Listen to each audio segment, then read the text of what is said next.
जुम्मा का दिन मेरे भाइयों बड़ी अजमतों वाला बड़ी शानों वाला दिन है। इस दिन की फजीलत का क्या कहना। प्यारे नबी करीम सल्लल्लाहु अलैहि वसल्लम की सुन्नत से जुम्मा के दिन कुछ काम करने साबित हैं। हर मुसलमान को चाहिए मेरे भाइयों जुम्मे के दिन इन सुन्नतों पर जरूर अमल करे। सबसे पहला काम, जुम्मा के दिन जो मुसलमान कर सकता है उसे चाहिए जरूर गुस्ल करे।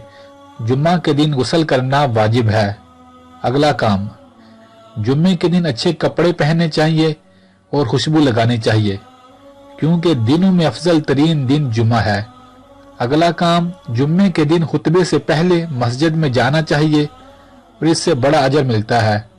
और कोशिश करनी चाहिए अल्लाह के घर में जाकर पहली सफू में बैठकर आप जुम्मे का खुतबा सुने। जुम्मे से पहले नवाफिल पढ़ना यह भी सुन्नत है। अगला काम, जुम्मे के दिन बड़ी खामोशी के साथ और बड़े अदब एहतराम के साथ खुतबा सुनना चाहिए क्योंकि हदीस में आता है नबी सल्लल्लाहु अलैहि वसल्लम ने फरमाया, लोगों जुम्मे के दिन तुम्हारे साथ मसाजिद में अल्लाह के फरिश्ते भी खुतबा सुन रहे होते हैं। सुबहान अल्लाह। इन कामों के करने से क्या मिलेगा? फरमाया, लोगों जो गुस्ल करे, अच्छे कपड़े पहने, खुशबू लगाए, मस्जिद में पहले जाए, अदब एहतराम के साथ खुतबा सुने। फरमाया, लोगों इन अमलों की वजह से अल्लाह उस बंदे के आने वाले जुम्मे तक के तमाम सगीरा गुनाहों को माफ फरमा देते हैं। सुबहान अल्लाह। ये बुहारी की रवायत है।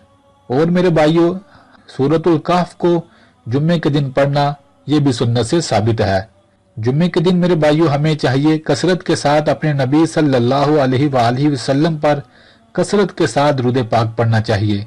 जुम्मे के दिन मेरे भाइयों अगला काम ये करना चाहिए कि हमें चाहिए कसरत के साथ जुम्मे के दिन दुआ मांगनी चाहिए क्योंकि मुस्लिम की रवायत के अंदर जनाब नबी करीम सल्लल्लाहु अलैहि वसल्लम ने फरमाया, लोगों जुम्मे के दिन एक घड़ी ऐसी होती है उस वक्त जो दुआ मांगी जाती है अल्लाह ताला वो दुआ रद्द नहीं फरमाते।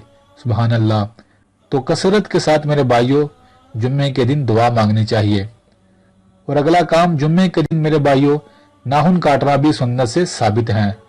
तो ये कुछ काम है मेरे भाइयों जो जुम्मे के दिन अहादीस से साबित हैं।